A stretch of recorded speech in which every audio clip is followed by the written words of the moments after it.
Salut, c'est Trado, content de vous retrouver pour la mise à jour de l'indice parisien. Alors, je disais en clôture des marchés US hier soir que j'allais tenter aujourd'hui jeudi de saisir un signal haussier pour viser un nouveau test de la M20, voire du gap. Et on termine aujourd'hui avec une hausse de 0,2%, assez décevante au regard de tout ce qui avait été accompli auparavant. Alors la hausse a été beaucoup plus conséquente à un moment, puisqu'on est allé chercher la M20, on a rebouché complètement le gap qui n'existe donc plus. Et on termine eh bien, de manière assez modeste avec une progression de 0,3%, mais qui n'est pas non plus complètement anodine au regard du fait qu'on a réussi à se débarrasser de la Kijun et de la M7. Maintenant, la M20 est plate et on a encore la Tenkan à passer. Bon, on va dire que c'est une petite victoire pour les haussiers, mais les baissiers n'ont pas été ridicules quand on voit la manière dont ils ont renvoyé dans leur 22 les haussiers, puisqu'au meilleur de la séance, on est allé chercher les 4506. Et on termine quand même assez piteusement.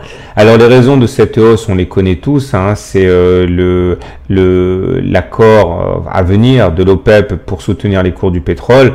Le problème, et ça les intervenants, les analystes se sont rendus compte au fur et à mesure de la séance, c'est que il y a clairement pas grand-chose de décidé pour l'instant. Et puis maintenant, il faut savoir que les plus grands producteurs de pétrole, c'est plus l'OPEP, c'est l'Amérique du Nord, c'est le Canada et les États-Unis. Et donc, quel effet ça aura, on ne sait pas trop. Donc, un peu d'enthousiasme au début qui a été vite calmé. Et donc, il semble bien qu'on soit en train de dessiner une figure en diamant ici. Alors, le problème du diamant, c'est que ça casse plus souvent par le bas que par le haut. Vous voyez, le diamant, c'est le résultat d'une figure d'élargissement continuée par un triangle. Et ça donne cette espèce de quadrilatère là. Et normalement, ça casse plus souvent par le bas que par le haut. C'est pas très rassurant, mais j'ai envie de dire que de la même manière qu'hier, j'étais relativement circonspect. Aujourd'hui, je trouve que c'est quand même pas mal parce que on est au-dessus du nuage. Et les cours sont au-dessus de la lagging span. Donc, c'est assez intéressant. Alors, à la hausse, on va être embêté par la Tenkan. Ici, les cours, on va dire, buter sur la Tenkan dès demain à 4443, c'est un problème. Mais d'autre côté, les cours eux-mêmes sont soutenus par la Kijun et la SSA également. Donc, voilà, on est un petit peu pris en sandwich et le fait qu'on soit en consolidation dans un diamant résume, en fait, toute l'indétermination. Alors, j'aimerais également souligner le fait que le RSI maintenant est au-dessus de 50. C'est pas mal. 51. Le momentum est supérieur à 0, ça c'est pas mal aussi.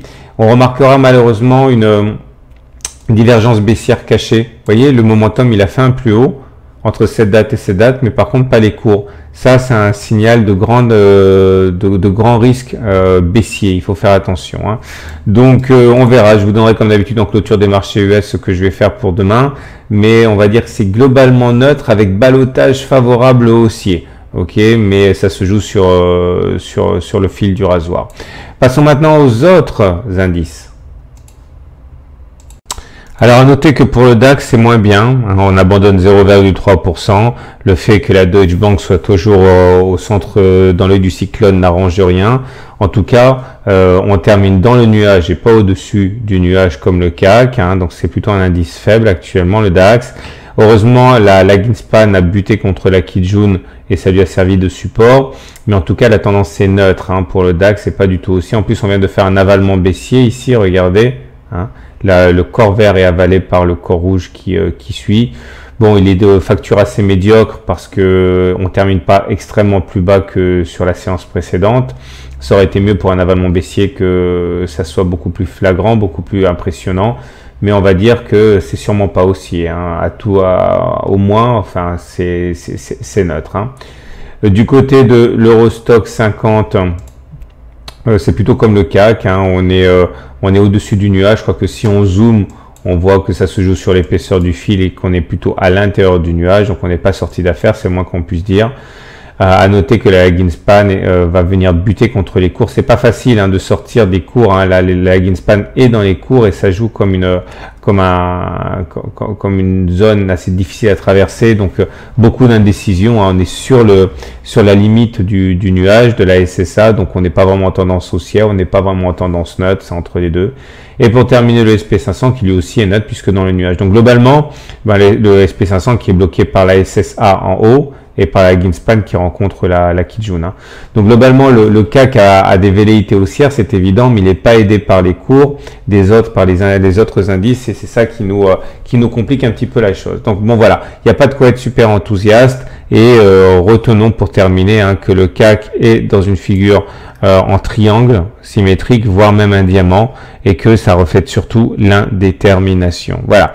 À tout à l'heure pour l'objectif de trade de demain.